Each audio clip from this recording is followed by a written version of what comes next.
But they did not understand what he was saying and were afraid to ask him. Please be seated.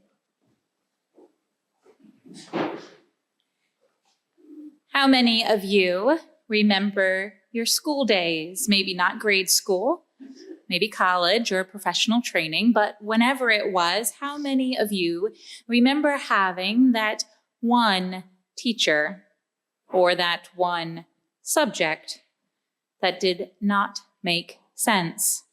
No matter how many times you asked for an explanation or how many times you stayed late or met with a tutor, for me, those subjects were the tangible math and science subjects, things like geometry and trigonometry. I had to get a tutor because I almost failed trig when I was in high school. And biology and physics. I remember trying so hard to remember this one lab we did on DNA. I still don't fully get it. The irony of all of this is the fact that the first time I got an A in a math class was in calculus once they introduced imaginary numbers. And a hobby of mine now is quantum physics, thought experiments, and super abstract and creative scientific theories. But anyway, how many of us remember having a teacher who, yes, like all teachers, had patience and would repeat themselves and answer questions and do their best in explaining the lesson to you? And yet, no matter how many times you asked, and no matter how many times they answered, you still just could not get the lesson. I imagine that is what the disciples are feeling right about now in Mark's gospel. You see, today's gospel reading from Mark, this time chapter 9, may seem to have a similar pattern from last week's gospel reading from Mark, except last week was chapter 8. It also happens again in chapter 10, a passage we'll get in several weeks. This thing, when Jesus starts to explain what will happen to him, his betrayal, his arrest, his crucifixion, his death, and eventually his resurrection. The disciples just don't get it. They didn't get it last week. They won't get it when we read the passage in chapter 10, and they don't get it today.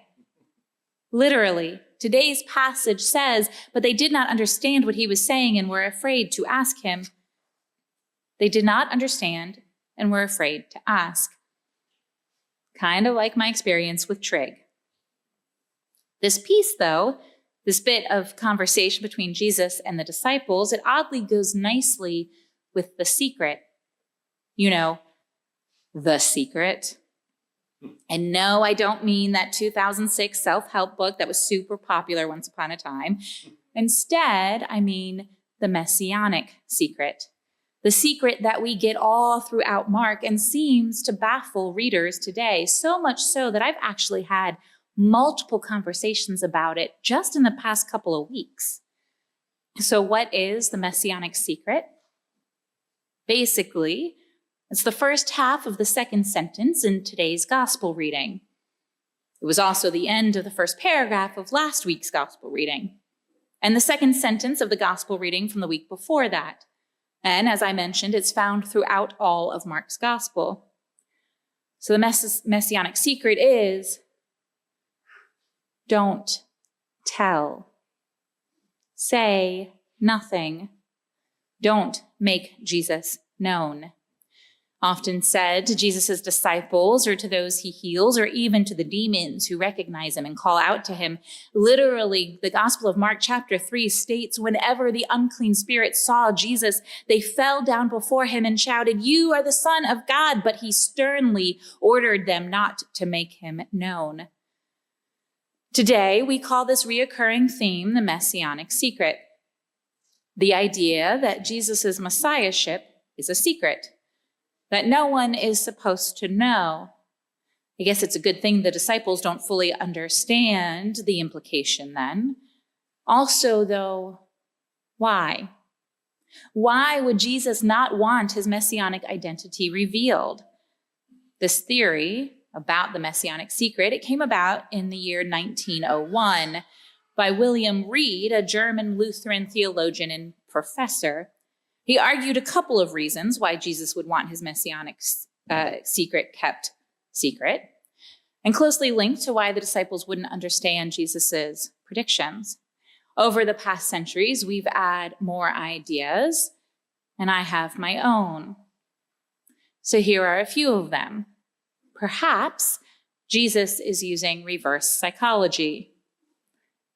Maybe it's crowd management. After all, the Messiah is starting to get quite a following.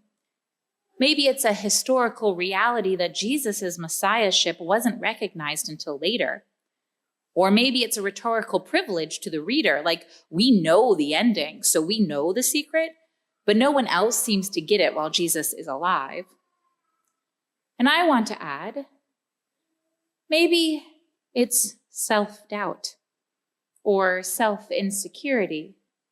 Because let's be honest, if Jesus was both 100% divine and 100% human, then Jesus had to experience all the things we also experience. And while we do get stories of Jesus experiencing grief when he weeps at Lazarus' grave, and Jesus experiencing fear when he asks God to take the cup away from him in the Garden of Gethsemane, Jesus also has to experience all the other things we experience as humans.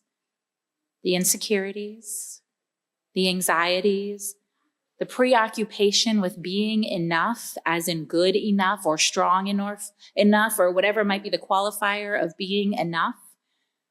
So maybe, what if Jesus isn't trying to hide his identity from the world? Instead, what if Jesus just wasn't completely sure it was going to be true? Jesus wasn't completely sure of his own messianic status, wasn't completely sure that God the Father's plan was in line with Jesus the man and Jesus the Messiah's plan. After all, we all know that saying, actually based on a line in Proverbs, something like, God laughs when we make plans. The actual passage is the human mind plans the way, but the Lord directs the steps. But you know what I mean. Add to the messianic secret the fact that we are created. We are humans, limited in our very beings, and the Messiah is a concept so great, so unimaginable, so impossible that maybe instead of Jesus trying to keep his messiahship a secret, he is trying to protect us from making, dare I say, stupid mistakes. After all, just look at the disciples, the ones Jesus specifically called individually to follow him. They are literally there with Jesus, and they still don't seem to understand it. Perhaps that is why the ending of today's gospel reading includes a new character, a child, innocent, unknowing, naive, perhaps even a bit mischievous. Fun fact, for those of us who don't have children, they use up a lot of resources. They don't contribute to the household funds, and honestly, they seem to create more chores than they actually do. This is according to many of the commentaries I read before this sermon. And while yes, like children, we also require a lot of God's resources, a lot of God's attention, we could also benefit from a childlike faith, knowing that we may never fully know the impact of Jesus as the Messiah, may never fully understand the secret of messiahship, may never fully realize exactly who Jesus was and what Jesus did for each and every single one of us. But if it's at all helpful, at least we know we're not alone.